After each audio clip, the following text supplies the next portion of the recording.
సిగ్గు లేనోనివైతే ఏట్ల దుంకి సావు అని చెప్పి నేను ఈ సందర్భంగా చెప్పదలుచుకున్నా. ఆయననే నేనన్నా, హరీష్ రావు సిద్ధంగా ఉండు, సిద్దిపేటకు పట్టిన శని పీడ చీడ విరుగడవుతుంది.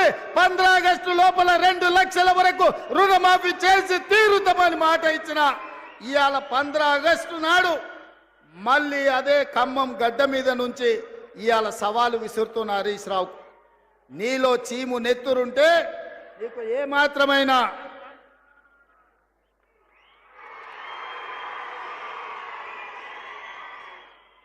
ఏమాత్రమైన సిగ్గు శరం ఉంటే రాజీనామా చెయ్యి.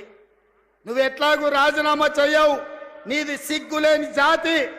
అందుకే ఇవాళ నువ్వు రాజీనామా చేయకపోతే అమరవీరుల స్తూపం దగ్గరకు వచ్చే ముక్కు నేలకు రాజు కాంగ్రెస్ పార్టీ మీద సవాలు విసిరినందుకు తెలంగాణ రైతాంగం క్షమించండి.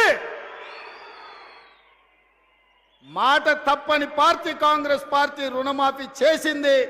నేను విసిరిన సవాల్ను వెనక్కి తీసుకుంటున్నానని తెలంగాణ రైతాంగానికి క్షమాపణ చెప్పు. ఇవాళ నేను ఒక్క మాట అడగదలుచుకున్నా, నేను గుర్తు చేయదలుచుకున్న ఈ ఖమ్మం ప్రజలకు. ఆనాడు ఖమ్మం జిల్లా రైతాంగం ఇంతకుముందే మా రామదాస్ గుర్తు చేసిండు. ఆనాడు ఖమ్మం జిల్లా రైతాంగం పండించిన మిర్చికి గిట్టుబాటు ధర అడిగితే గిట్టుబాటు ధర ఇవ్వకుండా దళారులు దోపిడీ చేస్తుంటే దందాలు చేస్తుంటే ఆ ప్రజలకు కోపం వచ్చి చిర్రెత్తుకొచ్చి తిరుగుబాటు చేసింది.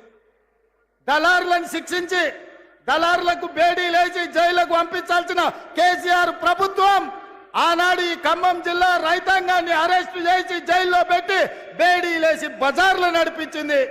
ఆయల్లా రైతాంగానికి అండగా నిలబడడానికి ఈ ఖమ్మం జిల్లాలో నేను పర్యటనకు వచ్చిన. ఆయల్లా మీకు అందరికి గుర్తుండాలి, సంటి బిడ్డను భార్య సంకలు ఎత్తుకొని బస్సులో బేడీ లేచి తీసుకెళ్తున్న భర్తకు తన సంటి బిడ్డను చూపించడానికి పోతే కర్కశంగా పోలీసులు ఆడబిడ్డ మీద దాడి చేసిరు. ఆ కుటుంబాన్ని కూడా పరామర్శించడానికి నేను ఈ ఖమ్మం జిల్లాకు వచ్చిన. ఇదే కాదు, ఎన్నికల సందర్భంలో కూడా పాదయాత్ర చేస్తూ ఈ వైరాకు వచ్చిన. ఆనాడు మిమ్మల్ని అడిగిన, వైరాలో ఎమ్మెల్యేగా గెలిపించండి, తప్పకుండా రైతులకు 2 లక్షల రూపాయల రుణమాఫీ చేస్తామని చెప్పినాం. ఆర్టీసీలో ఆడబిడ్డలకు ఉచిత ప్రయాణం ఇస్తామని చెప్పినాం. అదే విధంగా ప్రతి పేదవాడి ఇంటిలో 200 యూనిట్లు ఉచిత కరెంటును అమలు చేస్తామని చెప్పినాం.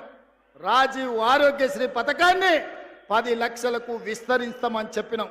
ఇదే కాదు, పేదవాడి ఆత్మ గౌరవమైన ఆనాడు డాక్టర్ వైఎస్ రాజశేఖర రెడ్డి గారు ఉన్నప్పుడు ప్రతి పేదవాడికి ఇందిరమ్మ ఇల్లు ఇచ్చి గ్రామాలలో గూడాలలో తండల్లో ప్రతి దళితుడు గిరిజనుడు ఆత్మ గౌరవంతో బ్రతికే విధంగా ఆనాడు ఇందిరమ్మ ఇల్లు ఇస్తే డబుల్ బెడ్రూమ్ ఇల్లు ఇస్తా అని తెలంగాణ సమాజాన్ని ముఖ్యంగా దళితులను గిరిజనులను కేసీఆర్ మోసం చేశాడు.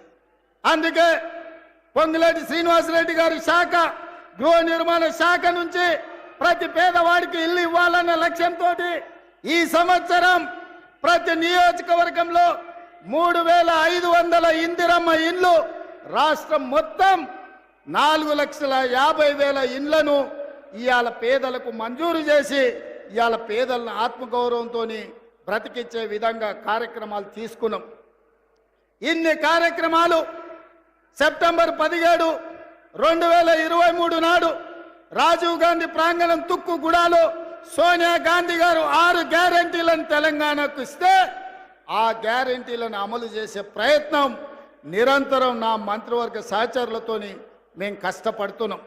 అందుకే మిత్రులారా, ఇవాళ మేము చేస్తున్న సంక్షేమం, మేము ప్రయత్నం చేస్తున్న అభివృద్ధిని చూసి ఓర్వలేక ఇవాళ టీఆర్ఎస్ నాయకులు ఉన్నవి లేనివి మాట్లాడుతున్నారు. నేను అడుగుతున్న కేటీఆర్ను, ఇవాళ ఆయన మాట్లాడుతుండు కాంగ్రెస్ పార్టీ మోసం చేసిందని. ఓరి సన్నాసి, అసెంబ్లీ ఎన్నికల్లో 39 సీట్లు ఇస్తే పార్లమెంటుకు వచ్చే వరకల్లా గుండు 0 ఇచ్చిండ్రు. 7 ఇట్లలో డిపాజిట్ పోయింది, 17 ఇట్లలో ఓడిపోయిండ్రు. ఇంకా మీ బుద్ధి మారలేదా?